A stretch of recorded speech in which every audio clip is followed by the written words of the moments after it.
بسم الله الرحمن الرحيم. صلى الله عليك يا مولاي يا رسول الله، وعلى آل بيتك المظلومين. صلى الله عليك يا مولاي يا أبا عبد الله، يا رحمة الله الواسعة، ويا باب نجاة الأمة غريب كربلاء. يا ليتنا كنا معكم سادتي فنفوز والله فوزا عظيما. Au nom d'Allah, le miséricordieux par excellence et par essence, que la paix et le salut soient sur le messager de Dieu, Mohammed, et sa famille, héritier du message et opprimé à Karbala. Que la paix et le salut éternel soient sur toi, mon imam Hussein. Étranger et opprimé à Karbala, la bonne grâce d'Allah est le sauveur de l'islam. Si seulement nous étions avec vous, nous aurions remporté une immense victoire. À Karbala, Hussein et la famille étaient assoiffés. À Karbala, ils n'avaient rien à boire. À Karbala, ils ont poignardé et martyrisé le fils de Al-Kawthar. C'est le jour de Ashura. Karbala était bouleversé. L'amour s'est retrouvé seul. Le feu de l'ardeur et de la soif pleuvait sur la plaine. Dans la tourmente des vents rouges comme le sang, tremblaient les épines. La sueur coulait du front du soleil, de l'instant à l'instant. Sur le sable ardent sera la terre de Hussein. Inna lillah وإنا إليه راجعون. وسيعلم الذين ظلموا آل محمد أي منقلب ينقلبون والعاقبة للمتقين. Certes, nous sommes à Allah et c'est à lui que nous retournerons et la fin heureuse sera aux pieux. Nous allons commencer مع الصلاة على محمد وآل محمد.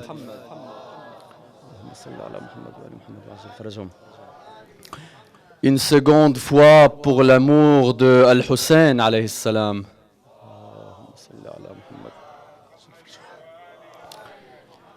Et une troisième fois pour la réapparition de Al-Mahdi ajjalallahu ta'ala farjahu al-sharif.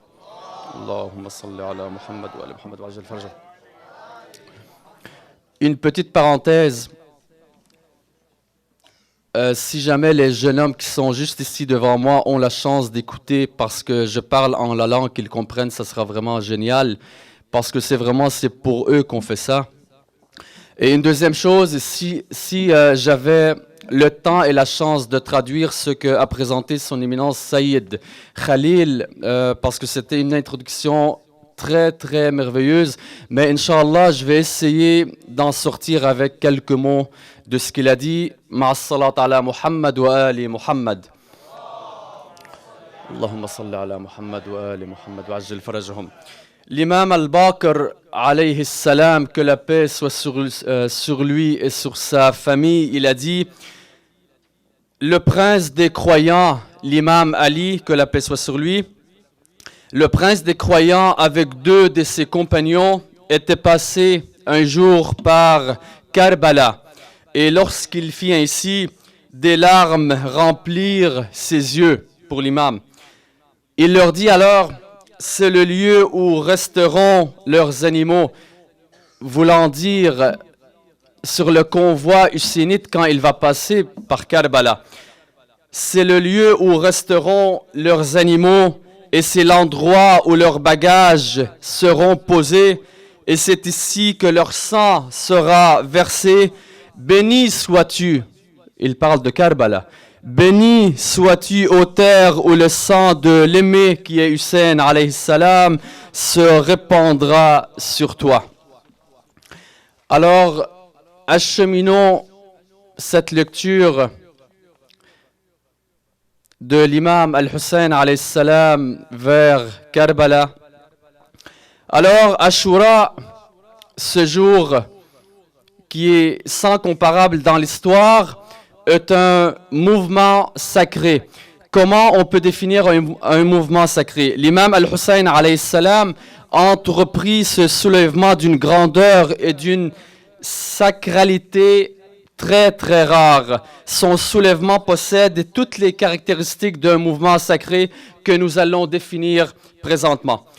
Alors, les caractéristiques en sont nombreuses. Premièrement, la première condition d'un mouvement sacré est qu'il ne devrait pas poursuivre des buts et des objectifs personnels. L'imam Hussein ne s'est pas levé pour ses besoins politiques, pour être populaire, pour prendre le pouvoir ou pour guider les musulmans sans aucune raison. Il a fait cela pour interdire le mal et pour ordonner le bien. Alors, il devrait, ce mouvement-là, être universel et concerner l'humanité tout entière sans aucune condition. Il arrive parfois que les individus déclenchent des soulèvements, et ce qu'on peut voir aujourd'hui de nos jours, pour des buts soit personnels, soit politiques, soit sociaux. Mais il arrive parfois que leurs mouvements répondent à des buts sociaux, humains, ou qu'ils ont pour objectif la recherche de la vérité ou encore l'instauration de la justice et de l'égalité. Les hommes dont les actions et les mouvements ne répondent pas à des motivations personnelles, mais au contraire vont dans le sens du bien de l'humanité, tout comme le mouvement de Al-Hussein alayhi salam, pour l'amour de l'unicité et de la connaissance de Dieu subhanahu wa ta'ala, sont aimés et honorés des gens. Ça, c'est la première caractéristique d'un mouvement sacré. La deuxième caractéristique, c'est que ce mouvement sacré est qu'il devrait être inspiré par une vision puissante et pénétrante. Supposons une société où les gens sont ignorants et incapables de comprendre les faits qui les entourent. Et ce qui était à l'époque une grande majorité des gens qui étaient à l'époque de l'imam al-Hussein alayhi salam. Un homme perspicace ou voyeur et à la vision pénétrante surgit et comprend les maux qui viennent de mal, dont il souffre et les remèdes qui doivent être appliqués un siècle avant qu'ils ne puissent comprendre eux-mêmes ce dont ils souffrent, tandis que les autres sont incapables de comprendre ceci. Cet homme perçoit très clairement ce qu'il leur faut. Et c'était le cas de l'imam Al-Hussein, alayhi salam, non pas parce que seulement c'était un homme voyeur, non, parce que nous on sait que c'était le khalifa légitime qui devrait être au pouvoir des musulmans. Alors, la prochaine caractéristique, la troisième, c'est que ce mouvement est une percée de lumière dans l'obscurité totale. Dans l'époque de l'imam Al-Hussein, alayhi salam, c'était les Omeyyades qui régnaient. Et je n'ai pas le temps de reprendre tous les faits qui étaient présents lors du règne des Omeyyades qu'on a précisé dans la lecture précédente, mais le mouvement de l'imam Al-Hussein alayhi salam était une percée de lumière dans toute cette noirceur qui régnait. Alors c'était un cri et un mouvement dans le monde du silence où personne n'osait parler parce que le mouvement ou le pouvoir des Omeyyades était offenseur, était tyrannique, était plus qu'autoritaire. Alors, c'était dans le silence absolu, un homme comme l'imam Al-Hussein alayhi salam apparaît et brise ce silence. Il déclenche un mouvement qui ressemble à une lueur en pleine obscurité dans le temps des Omeyyades. C'est alors que les autres se réveillent et que progressivement, ils se mettent en marche derrière lui. Donc, le mouvement de l'imam Al-Hussein alayhi salam, il est purement sacré. Est-ce que vous savez pourquoi? Parce qu'après 1400 ans, nous, aujourd'hui, on suit l'imam Al-Hussein alayhi salam. C'est vrai? C'est vrai. Salat ala Muhammad wa ali Muhammad. Allahumma salli ala Muhammad wa ali Muhammad wa ajjal farajahum. Alors, faisons maintenant le lien entre ce mouvement sacré dont a fait preuve l'imam Al-Hussein alayhi salam et le Coran, Al-Coran al-Karim, qui est le livre sacré des musulmans. Premièrement, citons le verset suivant. Bismillah ar-Rahman ar-Rahim. Fais sortir ton peuple des ténèbres vers la lumière et rappelle-leur les jours de Dieu. Il y a en cela des signes pour tout homme, plein de patience et de reconnaissance. Sourate 14, verset 5. Et je cite un deuxième verset, Bismillah ar-Rahman ar-Rahim, quand à qui vénèrent les repères de Dieu, cela relève en vérité de la vertu des cœurs. Alors, quel jour depuis la naissance de l'humanité a vu autant de qualités humaines, autant de vertus morale et autant de perfection réunies en un seul lieu que le jour de Ashura. Nous allons faire le lien maintenant avec ces versets. Il suffit de lire le récit des événements de cette journée grandiose, des jours qui la précèdent et de ceux qui la suivirent pour prendre conscience qu'aucun autre jour ne vit concentré en un même lieu tant de grandeur humaine, de dimension humaine et tant de noblesse d'âme. Alors quel est le lien entre ces versets coraniques et le mouvement de l'imam Al-Hussein alayhi salam et le jour de Ashura? Commémorer le martyre de Karbala est prescrit par la Sharia.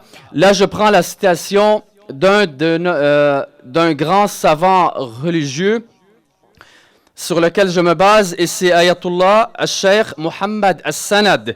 Selon lui, faire revivifier les repères hussénites al-Sha'air, qui font partie des repères universels de l'islam, est un fait incontestable dans la religion musulmane. Il souligne aussi que les repères de l'islam ne se limitent pas seulement aux repères du pèlerinage dont fait référence Surat Al-Hajj dans le Saint-Coran.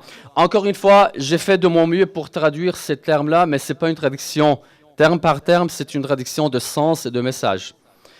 Alors, ça revient à chacun d'entre nous d'aller vérifier ces références-là, et cette référence, je l'ai prise sur son site web officiel. Alors, quant à ceux qui prétendent voulant c'est une autre analyse, une conclusion qui vient de ça. Quant à ceux qui prétendent aimer le messager d'Allah subhanahu wa ta'ala et ceux de sa demeure, tout en restant insensibles à la tragédie surprenante de Karbala, ce sont ici des gens qui cherchent à faire oublier ou encore à détourner les musulmans de commémorer ce deuil. Alors prescrite aussi bien par la charia, comme nous avons cité tantôt, que par la sunna de l'amour divin, cette commémoration est en fait si fondamentale pour la religion de Dieu que l'on peut sans hésiter affirmer que c'est grâce aux martyrs de Karbala qu'aujourd'hui l'islam est encore vivant. Et c'est pour ça maintenant qu'on a comme devoir de toujours revivifier le martyr de Karbala et les autres Sha'air al-Hussein alayhi salam pour permettre à cet islam de rester le vrai, l'original et vivant. Alors, et comment aussi, ça sera très bien de se rappeler d'un discours de l'imam al-Sadiq alayhi salam qui est très populaire quand il dit « Ahyu amrana » revivifier nos affaires, que la miséricorde d'Allah soit sur celui ou celle qui revivifie nos affaires. Donc, est-ce que c'est un devoir? Je vous laisse la réponse, bien sûr. Alors, de par là, de ces faits et de cette analyse, revenons encore une fois à la tragédie de Karbala où nous allons traiter sur les compagnons qui sont martyrisés avec l'imam al-Hussein alayhi salam.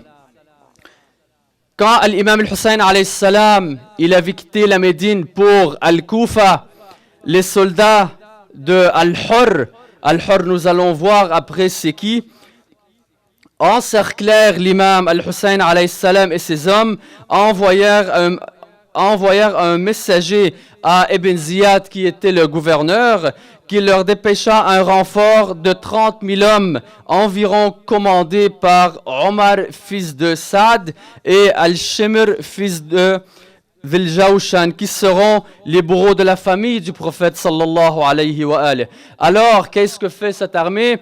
Ils barrèrent l'accès au fleuve à l'imam alayhi salam et ses hommes qui, leurs réserves d'eau se sont terminées et ils étaient assoiffés pendant plusieurs jours. Alors finalement, Al-Hurr, nous allons voir qu'il tombe aussi en martyr avec l'imam al-Hussein alayhi salam, avec à peu près 72 ou 73 compagnons. Alors Ibn Ziyad avait promis le poste de gouverneur de Ray pour un de ses gouverneurs s'il réussissait à régler son compte avec l'imam al-Hussein alayhi salam, donc s'il réussit à le décapiter et à le tuer, principalement toute la famille de Ahlul Bayt alayhi salam, donc la famille qui était avec l'imam al-Hussein alayhi salam. Donc le 9e jour de Muharram, ils décidèrent, cette armée-là, de passer à l'action et la tragédie a eu lieu le 10e jour de Muharram. La veille du 10e jour de Muharram, l'imam al-Hussein alayhi salam rassembla ses compagnons et leur dire ces mots-là. Regardez ce que l'imam al-Hussein alayhi salam a dit à ses compagnons. « Je ne connais pas de meilleur ami ni de plus tendre parent que vous. Je mesure à sa juste valeur les difficultés et les privations dont vous avez souffert en ralliant ma cause. Je prie Allah subhanahu wa ta'ala de vous rendre l'affection que vous avez pour moi. Yazid et ses hommes ne veulent que mon sang, ils ne veulent pas vous, ils me veulent à moi et à ma famille. Partez donc, partez pendant que vous en avez encore l'occasion et le temps. Donc vous avez encore la chance de partir. Le massacre et la guerre n'a pas encore commencé. Si vous croyez que je considérerais cela comme un abandon ou une trahison, laissez-moi vous assurer dès maintenant que ce que vous avez déjà fait est suffisant pour gagner ma gratitude et Allah subhanahu wa ta'ala est satisfait de vous. Alors les fidèles, que sont ces compagnons-là, répondirent rapidement pour l'imam al-Hussein alayhi salam, pourquoi fuyons-nous? Comment vivre après toi et sans toi? Nous prions Allah subhanahu wa ta'ala de ne plus nous faire connaître la vie s'il t'arrive quoi que ce soit. Nous dirions, que dirions-nous à notre Seigneur et à ton grand-père Muhammad sallallahu alayhi wa alayhi s'il nous demande pourquoi avez-vous laissé Al-Hussein alayhi salam? Nous préférons être tués des milliers et des milliers de fois plutôt que de t'abandonner, Hussein. L'imam alors les félicita pour leur sollicitude et ils passèrent la nuit en prière dans l'attente du jour de ce grand sacrifice où ils donnèrent fièrement leur vie pour défendre le vrai contre le faux, inscrivant ici une victoire sans pareille dans l'histoire de l'humanité. Alors, regardez les esprits qu'avaient ces hommes. Est-ce que nous, on se pose cette question, est-ce que nous, à la réapparition de Mahdi alayhi salam, qu'Allah subhanahu wa ta'ala hâte sa réapparition, est-ce que nous avons les esprits qu'ont ces hommes-là? Espérons les avoir, Inch'Allah. La guerre et la bataille, alors elle a commencé le 10e jour, et un homme après un autre qui était avec Al-Imam Al-Hussein alayhi salam s'apprêtait à défendre leur imam, et ils étaient conscients qu'ils répondaient à l'appel de Dieu.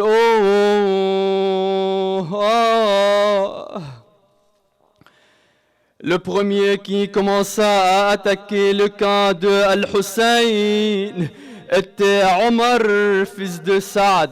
Alors qu'a-t-il fait? Il a pris une flèche et il l'a lancée vers le camp de Al-Hussein alayhi salam, et il a dit grossièrement: témoigner auprès du khalife que j'étais le premier à lancer une flèche. Et après cette flèche, une marée de flèches est tombée sur le camp de Al-Hussein. Alors, l'imam Al-Hussein alayhi salam dit à ses compagnons: mes chers, qu'Allah vous bénisse. Levez-vous vers cette mort incontournable. Ces flèches sont les émissaires de l'ennemi à vous. Et il jura: par Dieu, je ne répondrai pas à leur demande jusqu'à temps que je rencontre Allah subhanahu wa ta'ala immergé dans mon sang. Héros de Karbala, héros de Ashura,